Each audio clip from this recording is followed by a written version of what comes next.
Usapang kalusugan naman tayo. Madalas na kapartner ng workout ang energy drinks. Pero alam niyo ba mga kapatid, na karamihan sa mga ito ay hindi advisable na inumin habang nag-e-exercise. Pangunahing sangkap ng canned energy drinks ang caffeine. Bagamat nakakatulong ito para mapataas ang concentration level at mapabilis ang pagkilos, hindi mainam na isabay ito sa mga nakakapagod na gawain.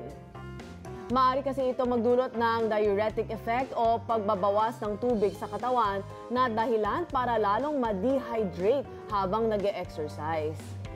Ilan sa side effects ng labis na pag-inom ng energy drinks ang palpitations, pagkahilo, panginginig, pagkabalisa, pananakit ng sikmura at paninikip ng dibdib.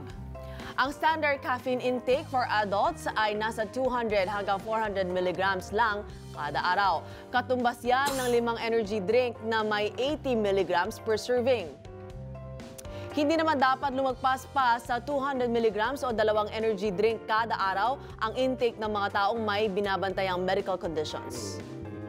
Payo ng mga eksperto, mainam pa rin uminom ng tubig para maipsan ang uhaw. Ugaliin ding uminom ng vitamins para mas mapalakas ang katawan at kumain ng mga pagkaing mayaman sa carbohydrates para mas maging energetic ang inyong mga gawain. Be sure to come back. News 5 everywhere. Copyright 2015.